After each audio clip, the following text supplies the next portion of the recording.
City of love, এই গল্পের শহরটা আমাদেরও হতে পারত। সকালবেলার কোমল ঝলমলে রোদ যেন জোছনার মতো এক ফালি সোনালি রোদ্দুর মনের গহীনে লুকায়িত সত্তায় সুখকর অনুভূতি জাগায়, যা সকলকে উজ্জীবিত করে। ভ্রমণের দ্বিতীয় দিনটা মোমের নিকট অন্যরকম লাগছে। হোটেলের বারান্দায় দাঁড়িয়ে আছে সে, প্রাণবন্ত সতেজতায় ঘেরা সকালটা খুব করে অনুভব করছে। লম্বা শ্বাস টেনে ভারীকে নিঃশ্বাস ছাড়ল। ভোরের অল্প স্বল্প রোদের ঝলকানি গায়ে লাগায় বেশ আরাম লাগছে। কাঁধে স্পর্শ পেয়ে মোম পেছনে ফিরে তাকায়। আগুন দাঁড়িয়ে আছে, ভ্রু যুগল কুচকানো, চোখে মুখে একরাশ বিরক্তিকর ছাপ স্পষ্ট। হঠাৎ করে কি হলো মানুষটার, যে মুখটা এমন করে রেখেছে? মোম বুঝতে সক্ষম হলো না। হাতে থাকা ফোনটা মোমের নিকট এগিয়ে দিল, শান্ত কণ্ঠে জানালো, মা ফোন করেছে, কথা বলো। মোম নিল। আগুন গটগট কদমে রুমে চলে গেল। ফোন কানে ধরতেই ওপাশ হতে মিনা উচ্ছ্বাসিত কণ্ঠে শুধালো, ভালো আছো মম? মোম অধৈর্যরা প্রসারিত করে হেসে জবাব দিল, জি মা, আপনারা সবাই কেমন আছেন? আমরা সবাই ভালো আছি। কেমন ঘোরাঘুরি হচ্ছে? কোনো অসুবিধা হচ্ছে না তো? না মা, কোনো অসুবিধা হচ্ছে না। সকালে খেয়েছো? জি। আগুন খেয়েছে? উনি কফি ছাড়া আর কিচ্ছু খাননি। সময়মতো আগুনকে খেতে না চাইলেও জোর করে খাওয়াবে। ছেলেটা সকালে বেশিরভাগ নাস্তা করতে চায় না। নিয়ম করে না খেলে শরীর খারাপ করবে। জি, আমি খেয়াল রাখবো। কি করছো? তেমন কিছু না।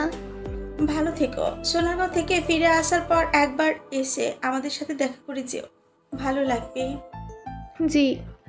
রাখছি এখন, হ্যাঁ? তোমার শ্বশুরকে নাস্তা দিতে হবে। মোম সম্মতি প্রকাশ করলো। ওদের কথা বলার মাঝে আগুন হাতে তোয়ালে নিয়ে মোমের পাশে এসে দাঁড়িয়েছে। মোম ফোন কান থেকে সরিয়ে চোখ তুলে চায়। আগুনের হাতে তোয়ালে দেখে অবুঝ গলায় শুধায়, এটা দিয়ে কি করবেন? আগুন শক্ত চাহনি নিক্ষেপ করলো, ধমকে বলল, গোসল করে ভালোভাবে চুলে পানি মোছনি কেন? চুলের পানি দিয়ে পিঠের জামা ভেজে কি অবস্থা হয়েছে সেদিকে কোনো খেয়াল আছে? যদি ঠান্ডা লেগেছে, দিন দিন বড় হচ্ছে আর বুদ্ধি সত্যি বৃদ্ধি পাওয়ার পরিবর্তে হ্রাস পাচ্ছে। মোম দেখলো সত্যি চুল হতে ফোঁটা ফোঁটা পানির কণা নিচে পড়ছে। ইতিমধ্যে বারান্দার ফ্লোরে কিছুটা ভিজে গিয়েছে। মোমের মুখটা চুপসে গেল। আগুন যত্ন নিয়ে নিজ দায়িত্বে ব্যস্ত হাতে মোমের ভেজা চুল মুছে দিচ্ছে। মোম মুচকি হাসলো। আগুনের থেকে পাওয়া এই ছোট ছোট যত্নটুকু মোমের কাছে স্বর্গীয় সুখ মনে হয়। আনন্দের দোলা দিয়ে ওঠে তার হৃদয়। আগুনের দিকে আর চোখে চেয়ে মিনমিন করে বলে, ভালো করেই মুছেছিলাম, তবু যে পানি থেকে যাবে বুঝতে পারিনি। আগুন কোনো প্রতিউত্তর করলো না। চুল মুছে সুন্দর করে চুলগুলো তোয়ালের সাহায্যে পেঁচিয়ে দিল। মোম পুনরায় মিহি কণ্ঠে বলে, পরবর্তীতে আর এমন হবে না। এখন থেকে সতর্কতার সহিত খেয়াল রাখবো। আগুন এ বিষয়ে আর কথা বাড়ালো না। রাশভারী গলায় বলে উঠল, রেডি হতে শুরু করো, সকলে মিলে কিছুক্ষণের মধ্যেই করতে বের হবো। রাগ করেছেন? আগুন ভ্রু কুঁচকে তাকায়, চোখ দুটো ছোট করে ফেললো। চওড়া গলায় জানতে চাইল, রাগ করবো কেন? মনে হলো। আগুন রুমে গিয়ে গায়ে গেঞ্জি জড়ালো। ব্যাগ থেকে ছোট্ট আয়নাটা বের করে চুল ঠিক করলো। আর চোখে মোমের দিকে দৃষ্টি তাক করে গমগমে গলায় বলে উঠল, আমার তোর মতো গাল ফোরানোর অভ্যাস নেই, আর না কথায় কথা রাগ করার অভ্যাস। কথা না বাড়িয়ে ফার্স্ট রেডি হও। আঙ্কেল, ভেতরে আসতে পারি? দরজায় দাঁড়িয়ে হাসি মুখে কথাটা বলে উঠল আয়মান। বিছানায় কাত হয়ে শুয়ে আছে সানাউল্লাহ। দরজায় নজর রাখতে অধর কোণে হাসি ফুটে ওঠে। মুচকি এসে বললেন, আয়মান, এসো এসো, ভেতরে এসো, অনুমতি নেওয়ার প্রয়োজন নেই। আয়মান এগিয়ে গেল। চোরা চোখে উকিঝুঁকি মেরে এদিক ওদিক নজর বোলালো। কাঙ্ক্ষিত মানুষটি নজরে আসলো না। দাঁড়িয়ে আছো কেন? বসো। সম্মুখের চেয়ারটা দেখিয়ে দিলেন। আয়মান বসলো। সানাউল্লাহর স্বাস্থ্য সম্পর্কে ভালো মন্দ জিজ্ঞাসা করলো। দুজনের মধ্যে অল্প সময়ে ভাব হয়ে গিয়েছে। আনিকার কথা জানতে আয়মানের ঠোঁট জোড়া নিষ্পিস করছে। দ্বিধাবোধ হচ্ছে তার কথা জিজ্ঞাসা করা উচিত হবে কিনা। তক্ষুনি সানাউল্লাহ হাঁক ছেড়ে ডাকলেন, আনিকা, চা নাস্তার ব্যবস্থা কর, বাড়িতে মেহমান এসেছে। আয়মান স্বভাবসুলভ হেসে বলে ওঠে, এত ব্যস্ত হবেন না, ভার্সিটি আছে, কিছুক্ষণের মধ্যেই চলে যাব। ভাবলাম যাওয়ার আগে আপনাকে একবার দেখে যাই। সেটা বললে তো শুনবো না। তোমার জন্য ব্যস্ত হতেই হবে। তুমি আমার যা উপকার করলে ধন্যবাদ দিয়ে ছোট করতে চাই না। আয়মান ফট করে মুখ ফসকে বলে ফেলে, সবই আপনার মেয়ের খাতিরে। সানাউল্লাহ কথাটা স্পষ্ট শুনতে পেলেন, ভ্রু উঁচিয়ে শুধালেন, আমি না থাকলে মেয়ে আসতো না। ভেবেছিলাম মানবতা দেখিয়ে আমাকে হাসপাতালে নিয়ে গিয়েছিলে, এখন দেখছি আমার মেয়ের জন্য। এরকম চিন্তাধারার ছেলেকে তো আমি আমার মেয়ের জামাই করব না। আয়মানের টনক নড়ল, হাস্যোজ্জ্বল মুখটা নিমিষেই থমথমে হয়ে গেল। সাফাই দেওয়ার ভঙ্গিতে দ্রুত ঠোঁট নেড়ে জবাব দিল, মানে আঙ্কেল, হয়েছে কি, আপনার মেয়েকে তো আমি চোখে হারাই, সেজন্য সবসময় যাই বলতে চাই আপনার মেয়ে আমার প্রতিটা কথায় মাথার মধ্যে ঘুরে বেড়ায়। সানাউল্লাহ তীক্ষ্ণ দৃষ্টিতে চেয়ে বললেন, প্রথম যেদিন আমাদের বাড়িতে আসলে কোনো বনিতা ছাড়াই সোজাসাপটা জানিয়ে দিয়েছিলে তুমি আমার মেয়েকে ভালোবাসো। রাস্তায় ঘটা সকল ঘটনা জানিয়েছিলে। তোমার সরল সাবলীল স্বীকারোক্তি আমাকে মুগ্ধ করেছিল। তবে এর মধ্যে তুমি আমাকে একটা মিথ্যা কথা বলেছিলে। আয়মান শুষ্ক ঢোক গিলল, জিভ দ্বারা ঠোঁট ভিজিয়ে প্রশ্ন করল। সেটা কি? সানাউল্লাহ গম্ভীর কণ্ঠে বলে উঠলেন, এটাই যে আমার মেয়ে তোমাকে ভালোবাসে। আমি কষ্ট পাবো বা আমার ভয়ে সে কথা স্বীকার করছে না। আয়মানের মুখে আমাবস্যা নামলো। এই লোক আবার পাল্টি খাবে না তো? আদৌ তার কাছে মেয়ে বিয়ে দেবে তো? কত কষ্ট করে ভংচং বুঝিয়ে আনিকার বাবাকে নিজের দিকে টেনেছিল, যাতে ভদ্রলোক আয়মানের প্রতি সন্তুষ্ট হয়ে নিজে আনিকাকে রাজি করিয়ে তার হাতে তুলে দেয়। এখন সবকিছু জলে চলে যাবে না তো? মিনমিন করে বলে উঠল, আপনার মেয়েকে নিজের করে পাওয়ার জন্য কথাটা বলেছিলাম, কিন্তু আঙ্কেল বিশ্বাস করুন, আমি সত্যি আনিকাকে পছন্দ করি।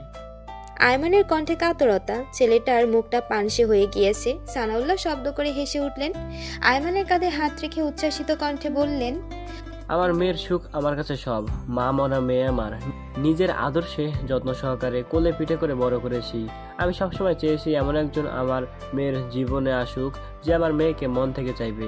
আমার মেয়ে যেমন, সেটা হাসিমাকে মেনে নিয়ে তাকে সকল পরিস্থিতিতে আগলে রাখবে। আমার মেয়ে যদি তোমার সাথে থাকতে চায়, আমি কোনো দ্বিমত করব না। আয়মান এক লাফে বসা হতে উঠে দাঁড়ায়, উৎফুল্ল চিত্তে সানাউল্লাহকে জাপটে জড়িয়ে ধরে, খুশিতে গদগদ হয়ে বলে, আমার সোনা মনে হবু শ্বশুর মশাই, আপনি শুধু হ্যাঁতে হ্যাঁ মেলাবেন, বাকিটা আমি সামলে নিব। আপনার মেয়ে খুব শীঘ্রই আমার প্রেমে পড়লো বলে। এত জোরে ধরায় সানাউল্লাহর শ্বাস নিতে কষ্ট হচ্ছে। শক্তি প্রয়োগ করে ঠেলে সরিয়ে দিলেন আয়মানকে। লম্বা শ্বাস টেনে কটমট করে বলে উঠলেন, অত ছাড়া মেয়ের বিয়ে দেওয়ার আগেই অক্কা পাইয়া দিছিলে। আয়মান ফিচেল গলায় জবাব দিল, চিন্তা নেই, নাতি নাতনিদের মুখ দেখার আগে আপনাকে রেহাই দিব না। সানাউল্লাহ চক্ষু হাসলেন। আনিকা চা বিস্কুট নিয়ে রুমে প্রবেশ করলো। চায়ের কাপটা আয়মানের নিকট এগিয়ে দিল। আয়মান থমথমে মুখে দাঁড়িয়ে পড়ে, ভারিক্কি গলায় বলে ওঠে, আমাকে যেতে হবে, অলরেডি অনেকটা লেট হয়ে গেছে। কাউকে পাল্টা প্রশ্ন করার সুযোগ না দিয়ে সে চলে গেল। আনিকা হা করে তাকিয়ে থাকলো, অবাক হয়েছে ভীষণ। এভাবে চলে যাওয়ার মানে কি?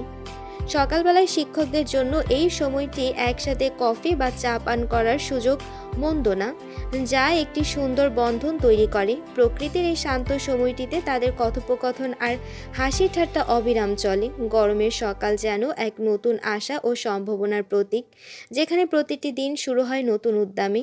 এমন সকাল প্রকৃতিগত মানুষের মনে দোলা দেয় এক নতুন দিনের শুরুতে, যা শেখার এবং বৃদ্ধির সুযোগ নিয়ে আসে।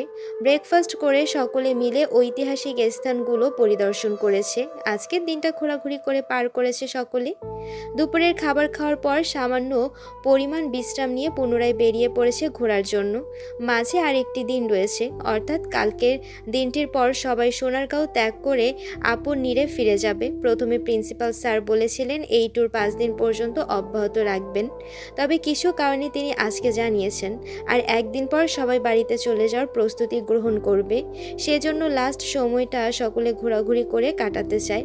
সোনারগাঁয়ের ঐতিহাসিক সৌন্দর্যের মধ্যে দিন শেষে সন্ধ্যার নরম আলোয় মোম আর আগুন নিজেদের জন্য আলাদা হয়ে যায়।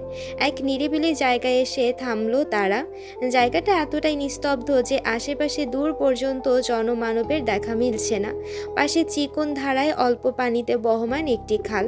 খালটিতে ছোট ছোট পুঁটি মাছ আপন মনে খেলা করছে। মোম সেদিকে মুগ্ধ দৃষ্টিতে চেয়ে আছে। প্রকৃতিতে মৃদুমন্দ বাতাস বইছে। আগুন মোমের পাশে দাঁড়িয়ে মোমের খোপা করা চুল খুলে দিল, নাক মুখ ডুবিয়ে দিল উন্মুক্ত কেশে। মোম ঘাড় ঘুরিয়ে তাকায়। এই মুহূর্তে চুল খোলায় মোমের বিরক্ত লাগছে। বাতাসের তোপে চুল উড়ে এসে মোমের মুখশ্রীতে পড়ছে। আগুন হাত বাড়িয়ে তার কানের পিঠে গুজে দিল, মোমকে পেছন থেকে জড়িয়ে ধরে, কাঁধে থুতনি ঠেকিয়ে চুপ করে দাঁড়িয়ে রইল। আগুন এবং মোমের এই সময়টা সত্যি রোমাঞ্চকর এবং মগ্নকর। বাতাসে মোমের চুলগুলো নৃত্যের মতো দোল খায়। স্নিগ্ধ পরিবেশে এই দুই কপোতের মনে হচ্ছে জায়গাটা বিচিত্র দৃশ্য ভরপুর, যেন আবার কখনো এখানে আসার সুযোগ হলে পুরনো গল্পগুলো জীবন্ত হয়ে উঠবে। কাঁধে আগুনের উষ্ণ নির্গত গরম নিঃশ্বাস মোমের শরীরে কাঁপন ধরায়। আগুন গভীরভাবে আলিঙ্গন করে রেখেছে মোমকে। ওদের এই সুন্দর মুহূর্তে মোম আচমকা তীব্র আবেগ সমেত বলে ওঠে, মাস্টার মশাই, আমার খুব ভয় করছে। আগুন মোমের কানের লতিতে চুমু দিল, হাতের বন্ধন আরো দৃঢ় করে শান্ত কণ্ঠে শুধালো। ভয় পাওয়ার কারণ? মোম আগের থেকেও কণ্ঠ উদ্বেগ ঢেলে বলে, বুঝতে পারছি না, তবে আমার মন কোনো অজানা ভয় ছটফট করছে। তুমি কি কোনো বিষয়ে চিন্তিত? না, কিন্তু আমার বুক কাঁপছে অস্বাভাবিকভাবে, ভয় করছে ভীষণ। মোমের কাঁধে মৃদু কামড় দিয়ে তাকে ঘুরিয়ে মুখোমুখি করলো। চোখে চোখ রেখে ভরাট স্বরে আগুন বলল, কিসের ভয়? আমি থাকতে তোমার ভয় পাওয়ার কি আছে? অযথা টেনশন করে তোমার সাথে সাথে আমার মাথাটাও খারাপ করে দিও না। মোম আগুনের বুকে মাথা রেখে শক্ত করে আষ্টে পিষ্টে জড়িয়ে ধরল। এতটাই জোরে ধরেছে যেন মনে হচ্ছে ছেড়ে দিলে আগুন কোথাও হারিয়ে যাবে। মোমের চোখ দুটো ভিজে উঠেছে, কোনো কারণ ছাড়াই গলা ছেড়ে কাঁদতে ইচ্ছে করছে। আগুন মোমের মাথায় স্নেহের হাত বুলিয়ে দেয়, নিজেও অর্ধাঙ্গিনীকে জাপটে জড়িয়ে ধরেছে। ফুপানোর আওয়াজ ভেসে আসতে ভ্রু কুঁচকে ফেলল। জোর খাটিয়ে মোমের নিজের থেকে ছাড়িয়ে নিল। মোমের চোখে পানি দেখে থমকে বলল, হয়তো কান্নার মানে কি? মেজাজ খারাপ করবে না, বলে দিলাম। ধমক খেয়ে মোম ঠোঁট উল্টে শব্দ করে কেঁদে উঠল। নিচের দিকে তাকিয়ে ক্রমশ ফুপিয়ে যাচ্ছে। আগুন দীর্ঘশ্বাস ছাড়ল, পুনরায় বুকে টেনে নিল, কপালে প্রগাঢ় চুমু খেয়ে শান্ত কণ্ঠে বলল, কান্নার কোনো নির্দিষ্ট কারণ নেই, অথচ তুমি কাঁদছ, রাগ হবে না বলো? মোম নাক টেনে টলমল চোখে চেয়ে বলে, কান্না পেলে আমি কি করব? আগুনের বিরক্তির মাত্রা ক্রমাগত বৃদ্ধি পাচ্ছে। মোমকে নিজের থেকে সরিয়ে দিল, গমগমে গলায় বলল, কাঁদো, যত খুশি কাঁদো। তুমি চাইলে কান্না করে কম্পিটিশনের আয়োজন করে দিই, কি বলো? তবে আমার থেকে দূরে সরে গিয়ে যতক্ষণ মন চায় কাঁদো, আমার বুকে থেকে অভ্যন্তর কান্নাকাটি করা যাবে না। নিমেষে মোমের মুখটা চুপসে গেল। গাল ফুলিয়ে আগুনকে ফেলে সম্মুখে হাঁটা ধরল। আগুন হতভম্ব হয়ে যায়, চোখ বড় বড় করে চেয়ে রইল। মানেটা কি? কারণ ছাড়া উল্টাপাল্টা কাজ করবে আর ধমক দিলে অভিমান করে থাকতে হবে? এ কোন জ্বালায় পড়ল আগুন? রাগটুকু হজম করে মোমের পিছু চলল।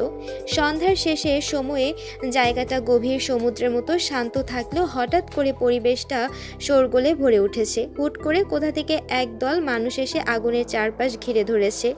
মানুষগুলোর মুখ রং তুলি দিয়ে বিভিন্ন পশু পাখির চিত্র আঁকা। চেনা অসম্ভব এই মুখোশের আড়ালে তাদের আসল চেহারা কি? মানুষগুলোর আচরণ কাজকর্ম দেখে এমন মনে হচ্ছে যেন তারা জোকার সেজেছে জনসাধারণকে আনন্দ দেওয়ার জন্য। কেউ উচ্চ আওয়াজে বাদ্যযন্ত্র বাজাচ্ছে, কেউ নাচানাচি করছে, কেউ সোনারগাঁয়ের স্থানীয় খেলা প্রদর্শন করছে। এদের দেখে আগুনের ঠোঁটে হাসি ফুটে উঠল। আগুনের অভিমানী বউ এদের দেখলে নিশ্চয়ই খুশি হবে, তার কোমলমতিকে মানানো সহজ হবে। এই ভিড়ের মাঝে আগুন গলা উঁচিয়ে মোমকে দেখার চেষ্টা করছে, কিন্তু দেখতে পারছে না। এইটুকু সময়ের ব্যবধানে কোথায় চলে গেল মেয়েটা? আগুনের রাগ হচ্ছে। এমনিতেই জায়গাটা মোমের জন্য নতুন, তার উপর এখন মোমের টিকিটাও নজরে আসছে না। না বলে কোথাও যেতে নিষেধ করেছিল, তবুও মেয়েটা আগুনের চোখের আড়াল হয়ে গেল কোন সাহসে? আদর দিয়ে মাথায় তুলে ফেলেছে। একবার হাতের কাছে পাক, তেরামি করার স্বাদ আগুন হাড়ে হাড়ে বুঝিয়ে দেবে। মোমের নিঃশ্বাস আটকে আসছে। নিঃশ্বাস নিতে না পারায় চোখ দুটো বড় বড় হয়ে কোটর ছেড়ে বেরিয়ে আসতে চাচ্ছে। ফর্সা মুখশ্রী লাল হয়ে গিয়েছে, ঘামে ভেজে ক্ষুদ্র শরীরটা জুবুথুবু হয়ে গিয়েছে। একটু শ্বাস নেওয়ার জন্য নিষ্পাপ শরীরটা ছটফটিয়ে উঠছে, কিন্তু পারছে না। কেউ একজন শক্তি প্রয়োগ করে তার মুখ চেপে ধরেছে। শুধু মুখ নয়, নাসারন্ধ্রের ছিদ্র পথ সহ মুখ চেপে ধরেছে, যার দরুন শ্বাস প্রশ্বাস চালানো মুশকিল হয়ে পড়েছে। মোম মুখ থেকে হাত সরানোর চেষ্টা করছে, একটু শ্বাস নেওয়ার আশায়। হাতের মালিক ছাড়ছে না। মোমের ভীতিকর নেত্রদয়ে জলকণা জমা হয়ে টপাটপ গাল বেয়ে ক্রমাগত গড়িয়ে পড়ছে।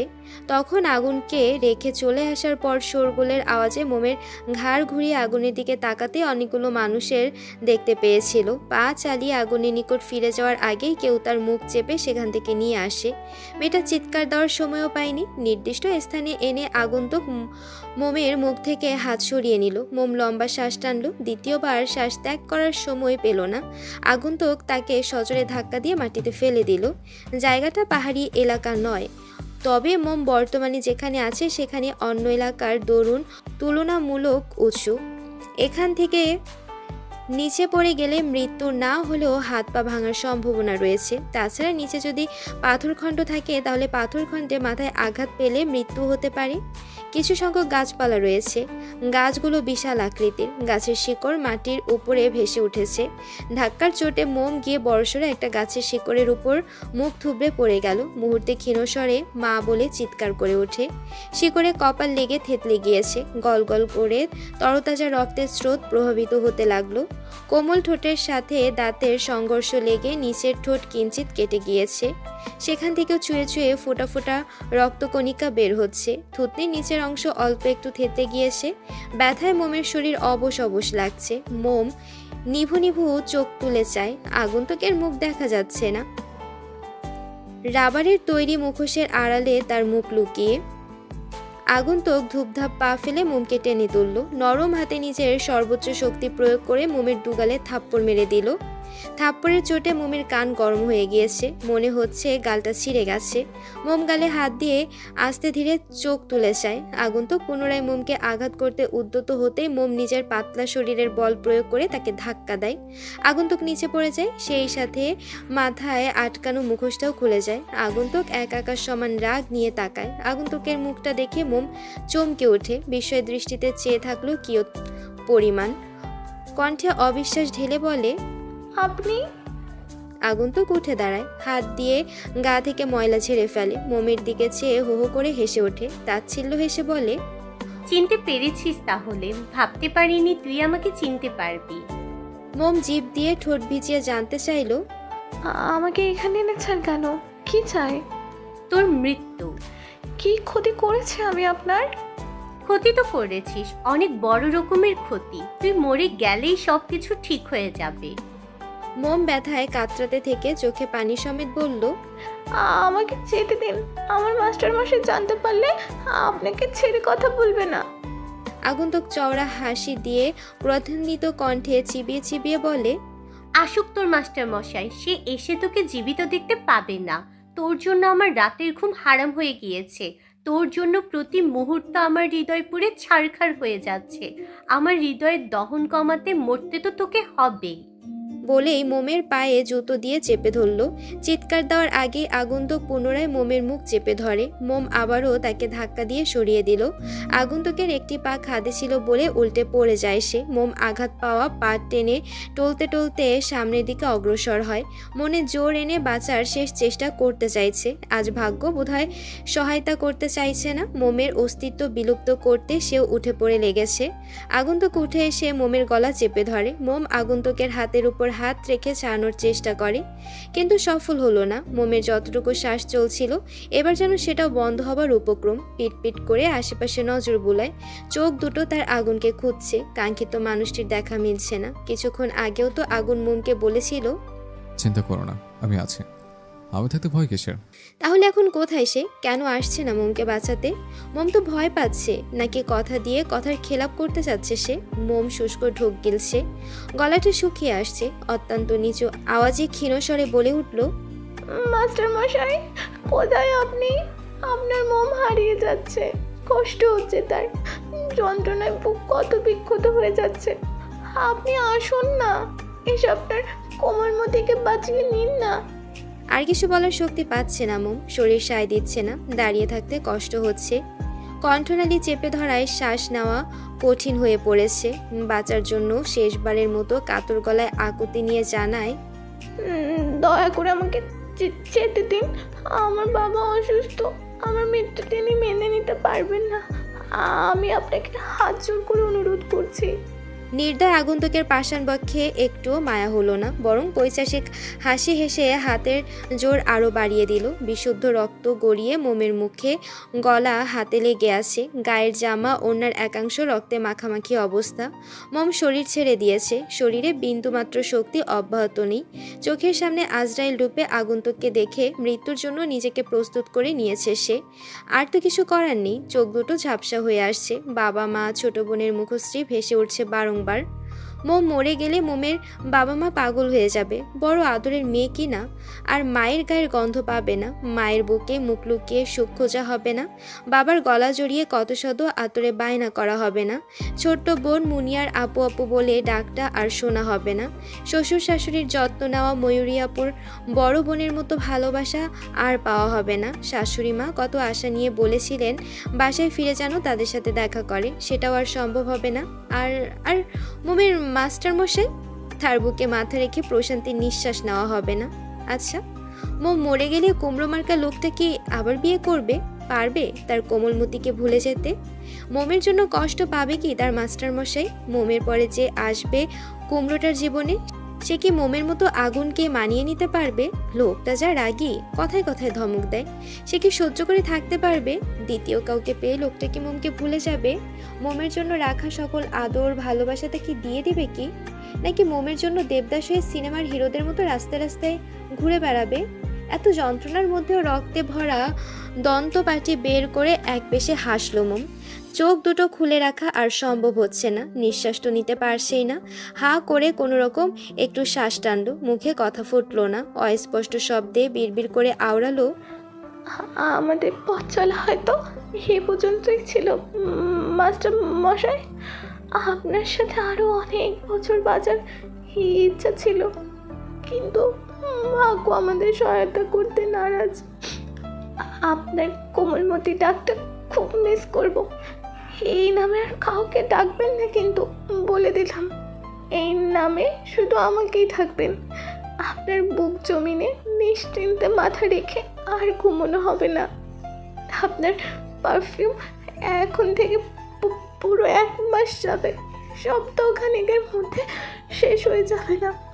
আর কেউ বক বক করে আপনার কান চালাবালা করে দিবে না। আমার আর পরীক্ষা দেওয়া হবে না। আপনি কত কষ্ট করে পরীক্ষার জন্য প্রস্তুতি নিয়েছিলেন, পরীক্ষা না দিয়ে বিদায় নিতে হচ্ছে। যখন আমাদের পরীক্ষা শুরু হবে, আমার বয়সী মেয়েদের দিকে একদম মন খারাপ করবেন না, সবসময় হাসবেন।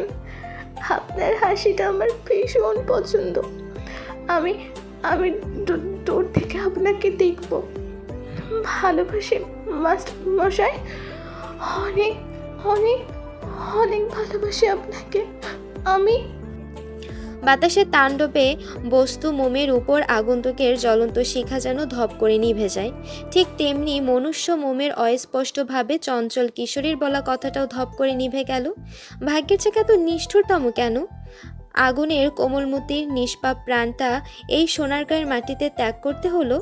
এই দুই ভালোবাসার দম্পতিকে আরও কিছু সময় একসঙ্গে রাখলে কি খুব ক্ষতি হয়ে যেত? তখনই কোথা থেকে চিরন্তন সত্য বাক্য ভেসে আসে, এটাই তো প্রকৃতির নিয়ম। জন্ম থাকলে মৃত্যু অনিবার্য। মৃত্যু মনে করিয়ে দেয় জীবনের অস্থিরতা এবং সময় নিরবিচ্ছিন্ন প্রবাহের কথা। অথচ সুখের সাগরে ভেসে থাকা মানুষ মৃত্যুর মতো সত্য এবং ছোট শব্দ বলে বেমালুম ভুলে যায়। পৃথিবী ছাড়া এর পরে যে নিঃশব্দ অন্ধকার একটি দুনিয়া আছে, সেই সমগ্র প্রতিক্রিয়া আমাদের মানব অস্তিত্বের একটি গভীর প্রতিচ্ছবি, সেটাও স্মরণে রাখে না। সন্ধ্যার শোরগোল কাটিয়ে ধরণীর বুকে রাত্রি নেমেছে। গোধূলির কিঞ্চিক রক্তাভা আলো সরে গিয়ে চারপাশে অন্ধকারে ছেয়ে গিয়েছে। ছোট বড় পক্ষীকুল ডানা ঝাপটিয়ে নিজ বাসস্থলে ফিরে যাচ্ছে। কোলাহলপূর্ণ পরিবেশ নিমিষেই নিস্তব্ধতায় ভরে গিয়েছে। এই শুনশান নীরবতা পরিবেশে মোমের গোঙানির আওয়াজ ভেসে আসছে। মাটিতে কারো পায়ের দাপাদাপির শব্দ, সেই সাথে মাটিতে পড়ে থাকা শুকনো পাতার খচখচে আওয়াজ। শব্দ অনুসরণ করে রাফি সেদিকটায় ছুটে এলো। সন্ধ্যার সময় শেষ রাত্রি নামছে, অথচ আগুন মোমের দেখা নেই। ভিন্ন শহরে চোর ডাকাতের অভাব নেই, তাই প্রিন্সিপাল স্যার রাফিকে সাথে আরও একজন সিনিয়র প্রফেসরকে ওদের খোঁজার জন্য পাঠিয়েছিলেন। রাফি সিনিয়র অফিসারকে বলল দুজন দুদিকে গেলে তাদের খুঁজে পাওয়া সহজ হবে, সেজন্য দুজন দুদিকে রাস্তা ধরে আগুন মোমকে খুঁজে চলেছে। রাফিরা যেখানে ছিল তার থেকে 30 মিনিটের দূরত্বে শুনশান নিরিবিলি প্রাকৃতিক লতাপাতায় ঘেরা একটা জায়গা আছে। খুঁজতে খুঁজতে রাফি এদিকেই এসেছে, আর তখনই অদ্ভুত আওয়াজ শুনতে পায়। রাফির সামনে যতটা এগোচ্ছে শব্দের প্রখরতা ততটাই বৃদ্ধি পাচ্ছে। জায়গাটাতে তেমন আলোর ঝলকানির দেখা নেই, তবে আবছা অন্ধকারচ্ছন্ন জায়গাটাতে চারপাশের ক্ষুদ্র আলোক রোশনি হানা দিয়েছে। রাফি দাঁড়িয়ে থাকা অবস্থায় হাতাহাতির দুটো ছায়ামূর্তি দেখতে পেল। পা চালিয়ে দ্রুত ছুটল সেদিকে। যদিও সবকিছু আবছা আবছা দেখাচ্ছে, তবুও মৃদু আলোতে মোমের মুখ আর ড্রেস চিনতে একটুও ভুল হলো না। এদিকে এসে রাফির চোখ ছানাবড়া হয়ে গেল। কেউ একজন মোমের গলা চেপে আছে, আর মোম গলা থেকে হাত ছাড়ানোর জন্য রীতিমতো তরপাচ্ছে। থেমে থেমে সমান তালে গঙিয়ে যাচ্ছে। কণ্ঠনালীর মোলায়েম হাড়গুলো যেন মরমর করে ভেঙে গিয়েছে। রাফি সময় ব্যয় না করে কাছে গিয়ে আগন্তুককে পুরুষালী শক্তি খাটিয়ে মোম থেকে ছাড়িয়ে নিল। মোমের শরীর টলছে, গলা ধরে খুক খুক শব্দ তুলে কাশছে আর জোরে জোরে শ্বাস টানছে। এক্ষুনি মাটিতে পড়ে যাবে ভাব।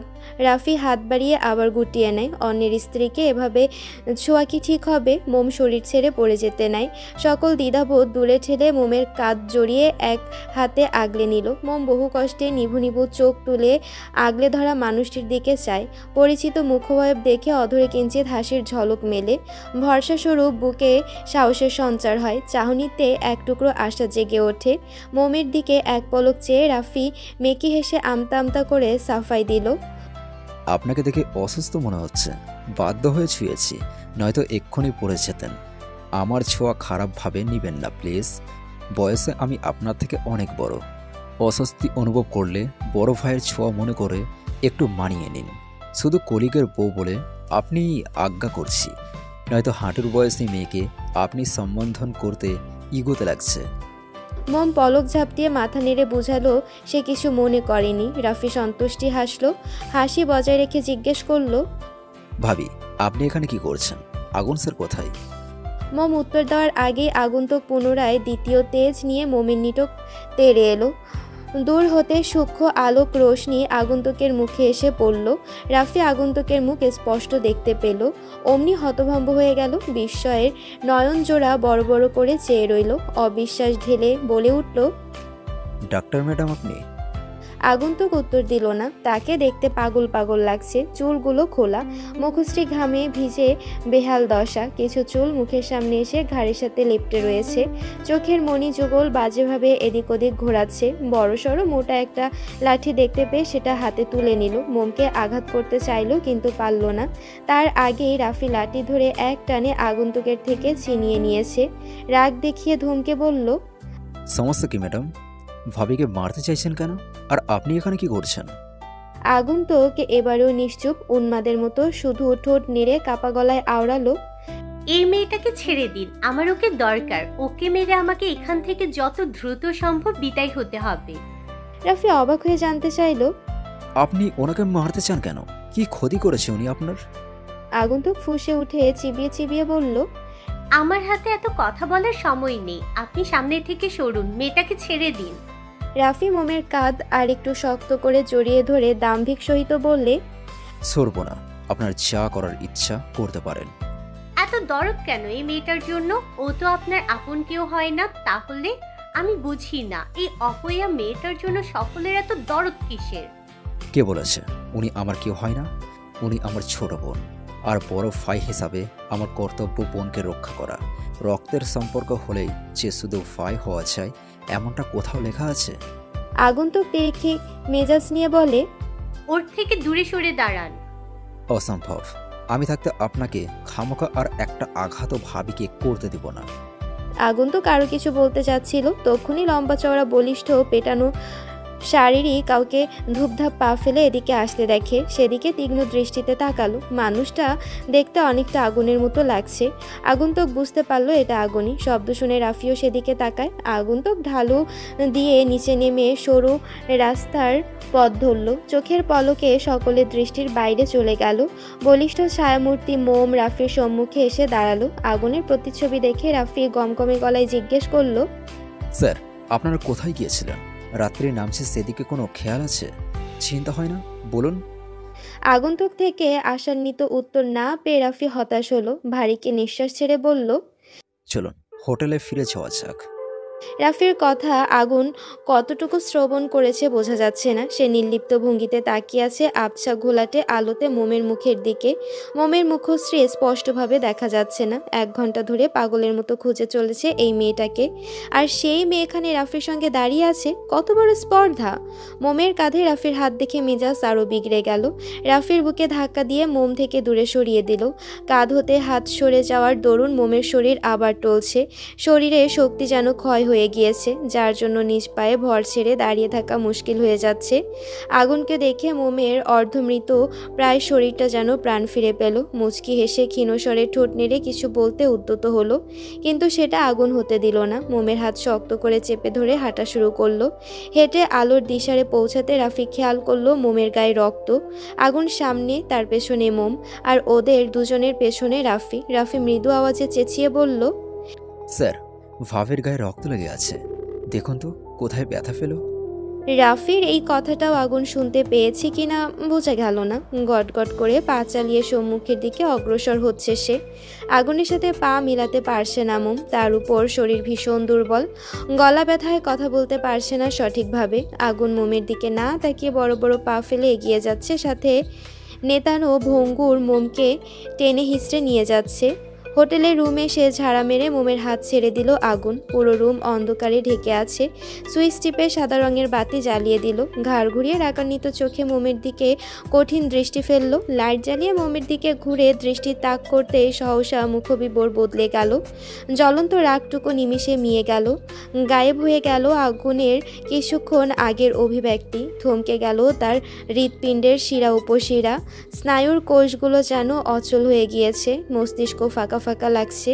বুকের ভেতর চিনচিন ব্যথা অনুভব হচ্ছে। স্তব্ধ হয়ে গেল জলজল করা চাহনি।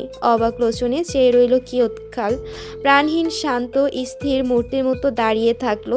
ললাটের গোটানো প্রখর ভাঁজ শিথিল হলো।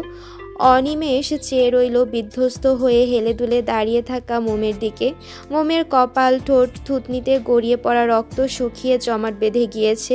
হাতের তালু, গলা, বুক থেকে কোমর পর্যন্ত জামা তরতাজা রক্তে মাখামাখি অবস্থা। একটা পায়ের পাতার চামড়া ছিলে গিয়েছে, সেখানেও রক্ত জমাট বেঁধে আছে। ফর্সা নরম গালে কারো হাতের আঙ্গুলের ছাপ স্পষ্ট। গলার চামড়ায় আঙ্গুলের ছাপ, সেই সাথে কিঞ্চিত কালচে হয়ে রয়েছে। ঠোঁটজোড়া শুকিয়ে গিয়ে যেন কত সময় ধরে সে আর্দ্রতা শূন্যে ভুগছে। অনেকক্ষণ যাবৎ শ্বাস প্রশ্বাসের গতি রোধ হয়েছিল। ফলস্বরূপ ডাগর ডাগর আখি যুগল ধারণ করেছে টকটকে রক্তিম আভা। মাথার লম্বা চুলগুলো এলোমেলো হয়ে আছে। চুলের আগা পেঁচিয়ে জটলা বেঁধে গিয়েছে। চোখে মুখে লেপ্টে রয়েছে একরাশ আতঙ্ক। মোমকে দেখে আগুনের মনে হচ্ছে বহুদিন যাবৎ অনাদর অবহেলায় অত্যাচারিত হওয়ার রুগ্ন কোনো মানুষ, যার দেহের একাংশ সুস্থ সবল নেই। শুধু প্রাণ সঞ্চার আত্মাটা দেহের মধ্যে আটকে রয়েছে বলে শরীরের মাংস তরতাজা, নয়তো এই শরীরে মানুষটাকে মৃত ঘোষণা করা হতো। আগুন বিধ্বস্ত মোমের নিকট 2 কদম এগিয়ে যায়। মোমকে স্পর্শ করল না। কিছুটা দূরত্ব বজায় রেখে শান্ত কণ্ঠে শুধালো, কে ছিল? মোম দেয়ালে এক হাত ঠেকিয়ে কোনো রকম দাঁড়িয়ে আছে। ঘন ঘন শ্বাস টানছে। কথা বলার চেষ্টা করছে, পারছে না। এখনো মনে হচ্ছে কেউ তার কণ্ঠনালী চেপে ধরে আছে। আগুনের ধৈর্য শক্তি কুলাচ্ছে না। অধৈর্য সহিত আগের থেকেও শীতল গলায় জিজ্ঞেস করলো, তোমার এই অবস্থা কে করেছে? সে কে যে তোমাকে আঘাত করেছে? বলো আমায়। মোম ভাবলো কে ছিল সেটা বলে দিলে আগুন তার সামনে গেলে সেই খারাপ মানুষটা যদি আগুনের কোনো ক্ষতি করে, আগুনের কোনো ক্ষতি হোক, মোম সেটা মানতে পারবে না। তাই অনেক কষ্টে থেমে থেমে ক্ষুদ্র বলি আওড়ালো, কেউ ছিল না, হাঁটতে গিয়ে কিছুর সাথে পা লেগে পড়ে গিয়েছিলাম। সেখানে গাছের শিকড়ের উপর পড়ায় ব্যথা পেয়েছি। এতক্ষণের ক্ষয় হওয়া রাগটুকু পুনরায় দপ করে জ্বলে উঠল। হাত বাড়িয়ে 3 আঙ্গুলে শক্ত করে মোমের চোয়াল চেপে ধরল। মাথায় মোমের প্রাণটা বুঝি এবার বেরিয়ে আসলো। নেত্রদয়ে ঝর্ণার পানির মতো বাড়িধারা নামলো। এতে আগুনের মায়া হলো না, বরং ক্রোধ নিয়ে ঝাঁঝালো গলায় বলল, মিথ্যা বলার অভ্যাস নেই, তাহলে বলার চেষ্টা কেন করছো? পরে গিয়ে না হয় আঘাত পেয়েছে, মেনে নিলাম, কিন্তু গালে গলে আঙুলের ছাপ আসলে কোত্থেকে? বিভ্রান্ত করার চেষ্টা করছো? আমাকে হয়রানি করে কি মজা পাও তুমি? গত 1 ঘন্টা ধরে তোমার দেখা না পেয়ে আমার কেমন লেগেছিল জানো? আমার কি অবস্থা হয়েছিল? পাগলের মতো এদিক সেদিক খুঁজে বেরিয়েছে অপরিচিত জায়গা। মানুষজন ভালো নাকি খারাপ তার কোনো ঠিক ঠিকানা নেই। যদি কেউ নিয়ে যেত, হারিয়ে গেলে কিভাবে ফিরে পেতাম? বুঝতে পারো আমার যন্ত্রণা? অনুভব করতে পারো আমার কষ্ট? জানবে কিভাবে? তুমি তো আমাকে কখনো বোঝার চেষ্টাই করো না। সবসময় পাকনামি না করলে হয় না? কে বলেছিল আমাকে রেখে চোখের আড়াল হওয়ার? আজকে যদি তোমাকে খুঁজে না পেতাম, ভালো মতো কিছু একটা হয়েছে তো, তখন বাড়িতে ফিরে তোমার বাবা মাকে কি জবাব দিতাম আমি? আর আমার কি হতো? কিভাবে থাকতাম তোমাকে ছাড়া? শেষের বাক্য দুটো কেমন কাতর গলায় বলল আগুন। মোম ঠোঁট কামড়ে কান্না করছে, কোনো প্রতি উত্তর করল না। মোমের নিশ্চুপতায় আগুনের রাগ আরও বেড়ে গেল। হাতের চাপ আগের তুলনায় দৃঢ় করলো। নরম চামড়া ভেদ করে আঙ্গুলগুলো যেন মুখের ভিতর ঢুকে যাওয়ার উপক্রম। মোম ব্যথায় কুকড়ে ওঠে। মনে হচ্ছে এবার সে মরেই যাবে। যতটুকু শ্বাস চলছে এবার সেটাও বন্ধ হয়ে যাবে। এই আগুনের কি মায়া দয়া নেই? এতটা নিষ্ঠুর কিভাবে হতে পারছে লোকটা? সে কি বুঝতে পারছে না মোমের কষ্ট হচ্ছে? আগুন চোয়াল শক্ত করে দাঁতে দাঁত চেপে ধমকে বলল, লাস্টবার জিজ্ঞেস করছি, কে ছিল সে? না বললে এর থেকে শতগুণ যন্ত্রণা আমি তোমায় দেব। আমার রাগ তুমি এখনো দেখোনি মম, আর না আমি তোমাকে আমার রাগের সাথে পরিচয় করাতে চাচ্ছি। ভালো এটাই হবে, তার পরিচয় আমাকে বলো। মোম ব্যথায় টিকতে না পেরে যন্ত্রণা থেকে মুক্তি পাওয়ার জন্য বলতে বাধ্য হলো। মৃদু স্বরে ব্যথাতুর আওয়াজে বলে, বলছি। আগুন চোয়াল হতে হাত সরিয়ে নিল। গমগমে গলায় বলে, বলো। মোম জিভ দ্বারা ঠোঁট ভিজিয়ে ভাঙা গলায় জানালো, নাইমা নামের ওই মেয়েটা, ওই যে আমি আসার পর আমাদের বাসায় একদিন এসেছিল, তারপর আপনাকে নিয়ে হসপিটাল থেকে ফিরে আসার সময় রাস্তায় দেখা হয়েছিল, সেই মেয়েটা। মোম নাইমা তাকে কিভাবে নিয়ে গিয়েছে, কি বলেছে, কিভাবে আঘাত করেছে। রাফি সঠিক সময় না আসলে আজকে মোম মরেই যেত। সকল কথা একে একে ক্ষীণ স্বরে আগুনকে বলল। আগুন ভাবুক চিত্তে আনমনে প্রশ্ন করল, নাইমা এখানে কি করছে? মোম প্রশ্নটা শুনল। পাতলা রক্তাক্ত অধর জোড়ায় নেড়ে নেড়ে জবাব দিল, আমি কিভাবে জানবো? আগুনের টনক নড়ল। মোমকে পাল্টা কিছু বলল না, আর না মোমের দিকে ফিরে তাকালো। অল্প ধাক্কা দিয়ে মোমকে সামনে থেকে সরিয়ে দিল। মোম ফ্লোরে পড়তে পড়তে নিজেকে সামনে নিল, অপেক্ষা করলো না। আগুন চোয়ালদয় শক্ত করে পকেট থেকে ফোন বের করে কাউকে কল করলো। মোমকে রেখে ধারাম করে দরজা বন্ধ করে কোথাও চলে গেল। যাওয়ার আগে বাইরে থেকে দরজা লক করে রেখে গিয়েছে। আগুন, তুই আমাকে ডেকেছিস? আমি তো ভাবতেই পারছি না। নাইমা উৎফুল্লতা সমেত বলে উঠল।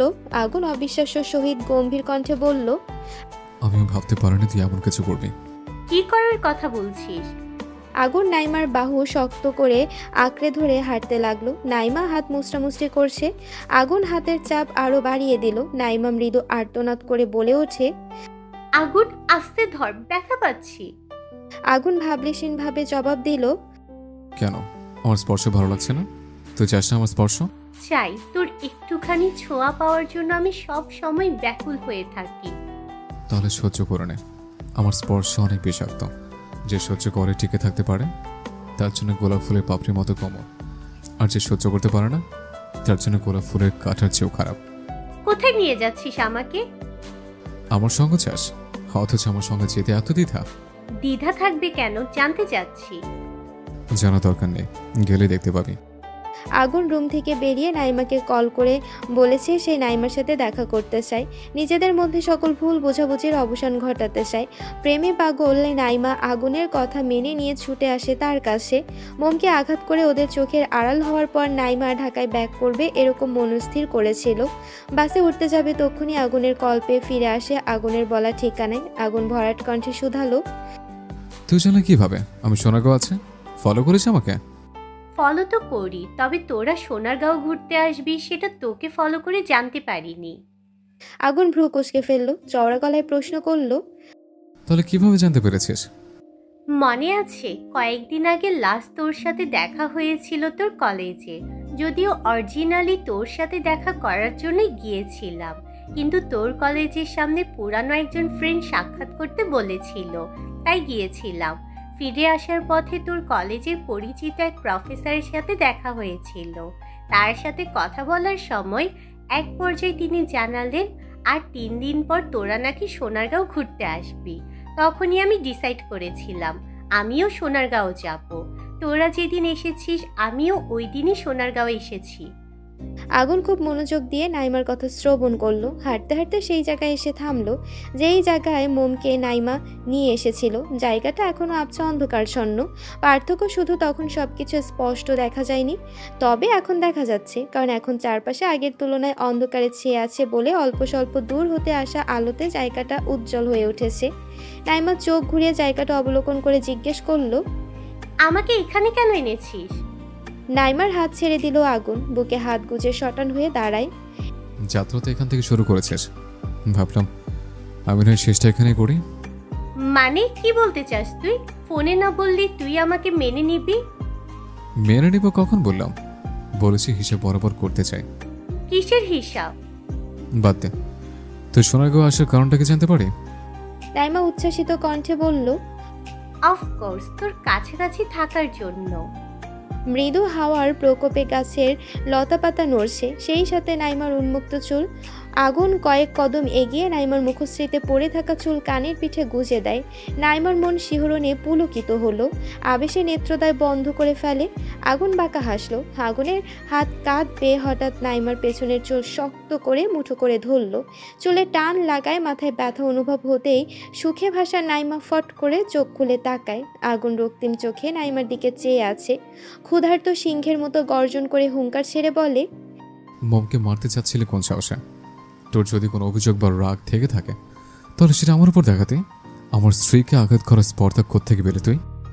নাইমা তাচ্ছিল্য হেসে জবাব দিল, ওহো, তার মানে তুই প্রতিশোধ নিতে আমাকে ডেকেছিস? প্রতিশোধ কেন নেব? বললাম না হিসাব বরাবর করব। বলেই পুরুষালী শক্তপোক্ত হাতে সজোরে থাপ্পড় মারল নাইমার নরম গালে। থাপ্পড়ের চোটে হুমড়ি খেয়ে নিচে পড়ে গেল। রাগান্বিত চোখে আগুনের দিকে দৃষ্টি তাক করতেই আবারও নরম গালে শক্ত হাতের থাপ্পড় পড়ল। থাপ্পড়ের জন্য নাইমার ঠোঁটের কোণা ফেটে চিকন ধারায় রক্ত বের হতে শুরু করলো। মাথা ভো ভো করে ঘুরতে লাগলো, চারপাশ ঝাপসা ঘোলাটে লাগছে। আগুন চোয়াল শক্ত করে তেড়ে এসে নাইমার কনুই চেপে দিকে নিয়ে মুচড়িয়ে ধরে। ব্যথায় নাইমার চোখ দুটো জ্বলে টয়টুম্বুর হয়ে গিয়েছে। নাকের পাটাতন ফুলিয়ে রক্তিম চোখে যে আগুন চিবিয়ে চিবিয়ে বলে উঠল, বল, মমকে কেন মারতে চাচ্ছিলে? সে তোর কি ক্ষতি করেছে?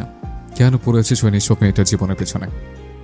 যন্ত্রণায় নাক মুখ বিকৃত করে ফেললো নাইমা। তেজি গলায় চিৎকার করে বলে ওঠে, কারণ ওই মেয়েটা আমার একমাত্র পথের কাঁটা ছিল। ওর জন্যই তো তুই আমাকে পাত্তা দিচ্ছিলি না, আমাকে বারবার রিজেক্ট করেছিস। ওই অপয়া মেয়েটার জন্য আজ তোর আর আমার মধ্যে এতটা দূরত্ব। মমকে তুই দোষ দিচ্ছিস? Like seriously? Brainless study girl. আরে মম আমার লাইফে আসার আগে থেকেই তো আমি তোকে ইগনোর করতাম। তোকে তো আরেকবার বলেছিলাম মমের সাথে আমার বিয়ে না হলেও আমি কখনো তোকে বিয়ে করতাম না। তাহলে এই মেয়েটা তোর পথের কাটা কিভাবে হলো? ওকে দোষারোপ করিস কিসের ভিত্তিতে? আর তুই এতটাই নিচুতে নেমে গিয়েছিস যে বাচ্চা মেয়েটাকে এইভাবে আঘাত করতে তোর বুক কাঁপলো না? তুই নিচু তো একটা মেয়ে, একবার মনে হয়নি ও তোর ছোট বোনের মতো? কিভাবে পারলি আমার পিলছেটাকে এত কষ্ট দিতে? আগুন আবারও নাইমার গালে থাপ্পড় বসিয়ে দিল। নাইমা লম্বা লম্বা শ্বাস টানলো, মানসিক রোগীদের মতো ক্রূর হেসে বলল, মেরেছি, বেশ করেছি। তোদের দুজনের এমন আলগা পিরিত আমার জাস্ট সহ্য হচ্ছিল না। এখানে শুধু তোর কাছাকাছি থাকার জন্য আসিনি, তোর বইয়ের ক্ষতি করার জন্যই এসেছি। তোর বইয়ের ক্ষতি করার চিন্তা আরো আগেই মাথায় এসেছিল, সুযোগ পাচ্ছিলাম না। এখানে এসে তককে তককে ছিলাম কখন তোর বউকে একা পাবো। দূরত্ব বজায় রেখে এতদিন তোদের উপর নজর রাখছিলাম। ফাইনালি একটা সুযোগ হাতে পেয়েছিলাম, বাট ওই ইডিয়েট রাফি এসে সব প্ল্যান ভেস্তে দিল। বলে এদিক ওদিক তাকিয়ে পাগলের মতো হো হো করে হাসতে লাগলো। তার মানে সন্ধ্যা একদল লোক আমার চারপাশে ঘিরে ধরেছিল। তারা তোর ভাড়া করা ছিল যাতে ভিড়ের মাঝে তুই এক ফাঁকে মমকে নিয়ে যেতে পারিস। নাইমা চওড়া হাসি দিয়ে বলল, হ্যাঁ। আগুন রাগে হিতাহিত জ্ঞান ভুলে সর্বোচ্চ শক্তি প্রয়োগ করে নাইমার তলপেট বরাবর লাথি মেরে দিল। গগন কাঁপিয়ে চিৎকার করে উঠল নাইমা। ব্যথার দরুন মুখ দিয়ে তরল লালা বেরিয়ে গড়িয়ে পড়ল চিবুকে। আগুন ধাক্কা দিয়ে নাইমাকে নিচে ফেলে দেয়। ছোট ছোট পাথরের টুকরোতে মুখ থুবড়ে পড়ে ফর্সা মুখশ্রীর নরম চামড়ার নানান জায়গায় থেতলে গিয়েছে। সেখান থেকে পানির কণার মতো ফোঁটায় ফোঁটায় রক্ত বের হচ্ছে। আগুন গাছের একটা শুকনো ডাল কুড়িয়ে এনে সেটা দিয়ে আকস্মিকভাবে এলো পাথরি নাইমার শরীরের উপর একের পর এক আঘাত করতে থাকে। নাইমা ধুলোবালিময় মাটিতে গড়াগড়ি করে চিৎকার করছে। আগুন সর্বশেষ মাথায় আঘাত করলো। ডালটা শুকনো ছিল বলে মাথার শক্ত খুলির উপর পড়ায় ভেঙে গেল। আগুন 2 কদম পিছিয়ে গিয়ে মাটিতে হাঁটু ভেঙে বসে পড়ল। নাইমার দিকে অগ্নিদৃষ্টি নিক্ষেপ করে চেঁচিয়ে বলল, বন্তের বাচ্চা, তোর শরীরের এত জ্বালা হলে আমাকে বলতি, আমি তোকে নিশ্চিত পল্লীতে রেখে আসতাম। এত বছর নিয়ম ভঙ্গ করে আজ প্রথম তোর মতো নারীর নামের কলঙ্ক একজন মেয়ের গায়ে হাত তুলেছে। সেটা করতে তুই আমাকে বাধ্য করেছিস। বলেছিলাম না এমন কিছু করিস না যাতে তোর গায়ে হাত তুলতে আমাকে দ্বিতীয়বার ভাবতে না হয়? বলেছিলাম কিনা? তবু তুই জঘন্যতম কাজটা কিভাবে করতে পারলি?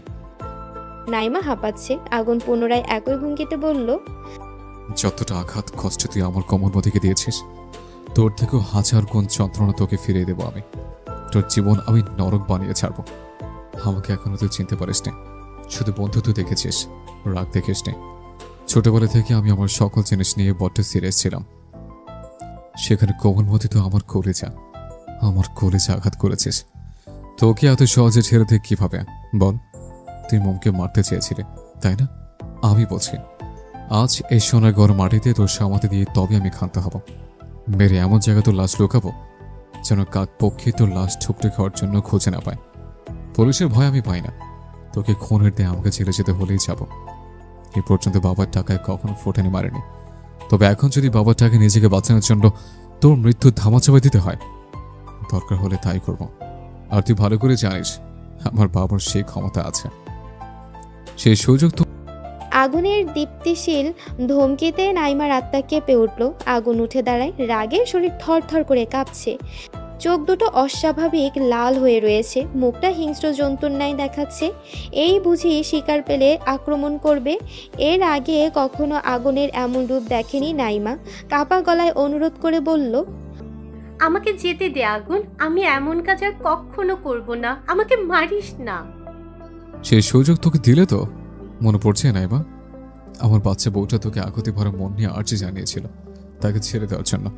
তুই দিয়েছিলি? দিস নে। তাহলে আমি তোকে মুক্তি দিব, এটা আশা করিস কিভাবে? বলেই আগুন শব্দ করে হেসে ফেলল, যাকে বলে দম ফাটা হাসি। আগুন সচরাচর শব্দ করে হাসে না, হাসলেও সবসময় মুচকি হাসি দেয়। নাইমা শুষ্ক ঢোক গিলল। রাতের বেলায় নিস্তব্ধতা বিরাজমান জায়গায় আগুনের হাসিটা কেমন ভুতুরে শোনাচ্ছে। সুদূরে নেড়ি কুকুরের দল হাঁক ছেড়ে ডাকছে। গা ছমছম করে উঠল নাইমার। আগুন আস্তে আস্তে হেঁটে নাইমার নিকট এগিয়ে আসে। নাইমা এক হাতে পেট চেপে অন্য হাতে মাটিতে ভর দিয়ে উঠে দাঁড়ায়। ক্রন্দনরত হতবিহ্বল রক্তাক্ত মুখে অসহায় চোখে আগুনের দিকে চেয়ে ছোট কদমে পেছাতে থাকলো। পেছাতে পেছাতে একটা বড়সড় গাছের সাথে পিঠ থেকে গেল। আগুন বলিষ্ঠ হাতে গাছের সাথে মাথা লাগিয়ে নাইমার গলা চেপে ধরল। কণ্ঠনালীর উপর শক্তপোক্ত চাপ পড়ায় চোখ দুটো যেন কোটর ছেড়ে বেরিয়ে আসবে এক্ষুনি। ইতিমধ্যে নাইমার জিহ্বা কিঞ্চিত বেরিয়ে এসেছে।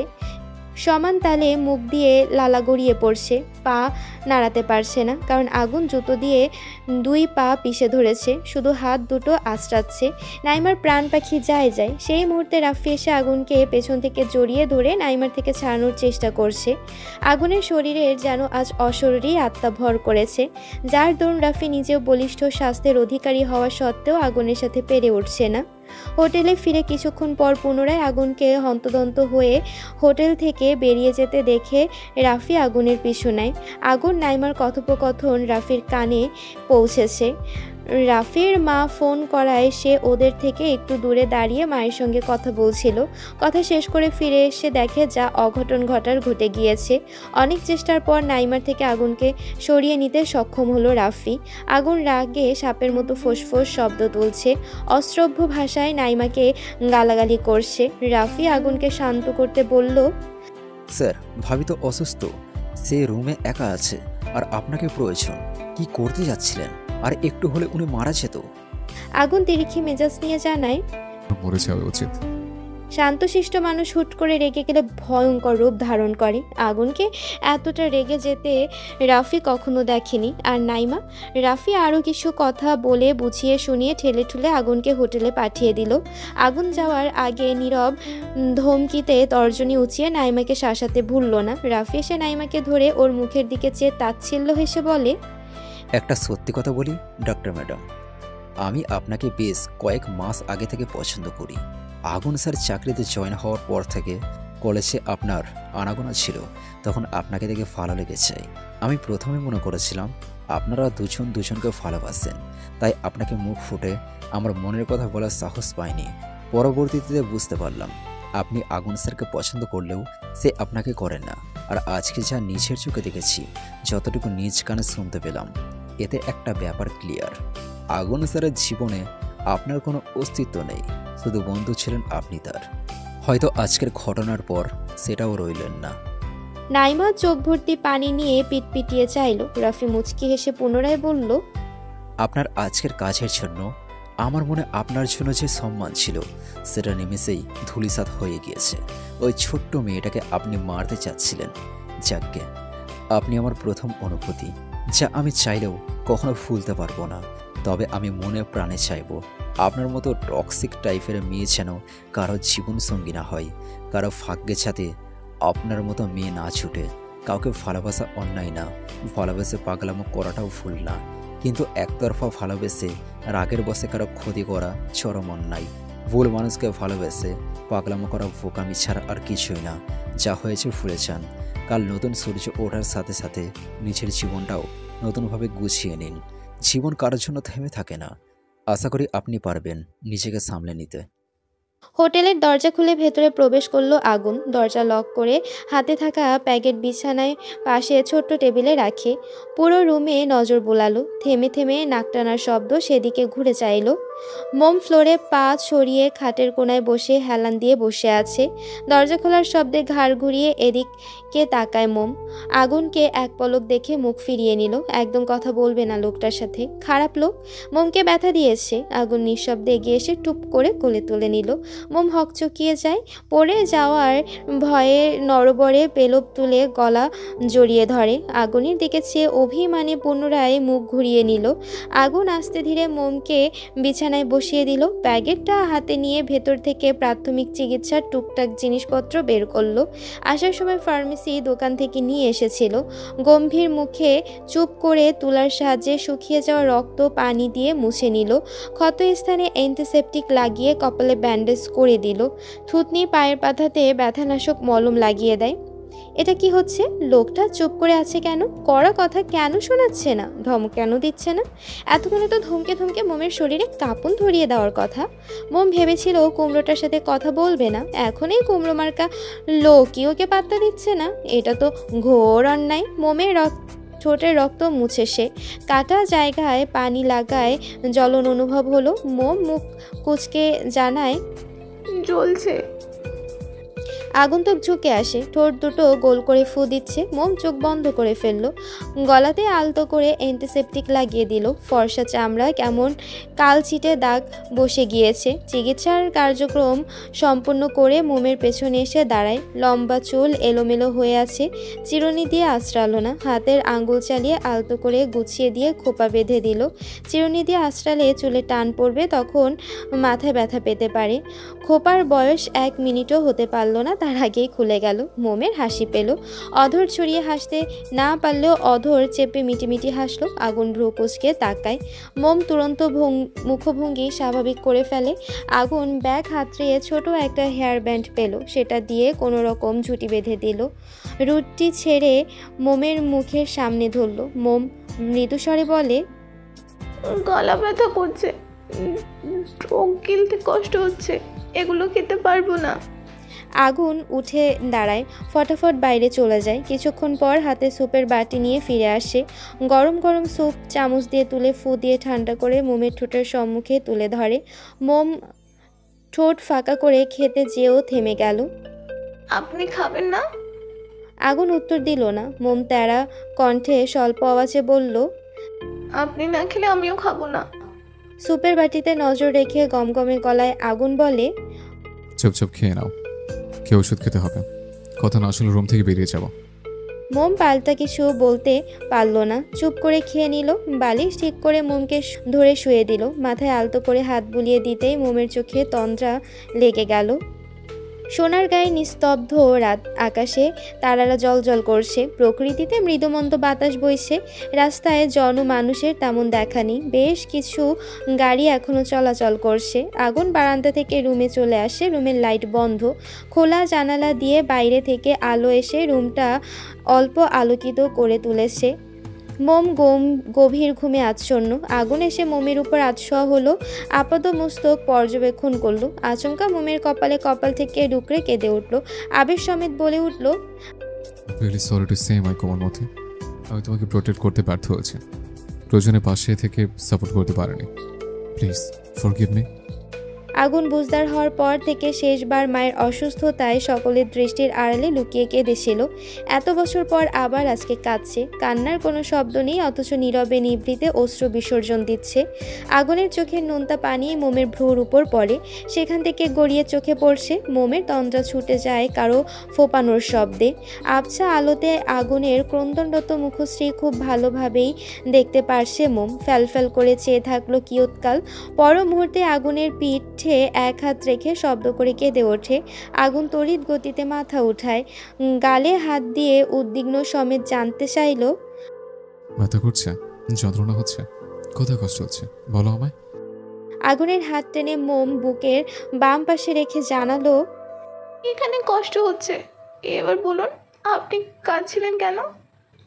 আগুন থমথমে খায়, এদিকে ওদিকে নজর ঘুরিয়ে রাশভারী কণ্ঠে বলল, কোথায় কাঁদছে, কাঁদবো কেন, কাঁদার কি আছে, অদ্ভুত। মোম হাত বাড়িয়ে আগুনের চোখে ছুঁয়ে দেয়। আগুনের চোখের নোনা পানি মোমের আঙ্গুলে লেগে গেল। মোম মুচকি হাসে, আগুন সরে যেতে চায়, মোম আটকে দিল।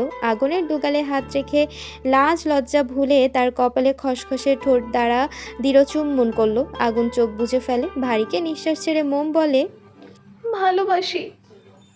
আগুন প্রতি উত্তর করতে পারল না, হুট করে টেনে ধরল মোমের শুষ্ক ঠোঁট জোড়া, পাগলের মতো ছুঁয়ে যাচ্ছে, যেন কত সময় ধরে তৃষ্ণার্ত ছিল সে।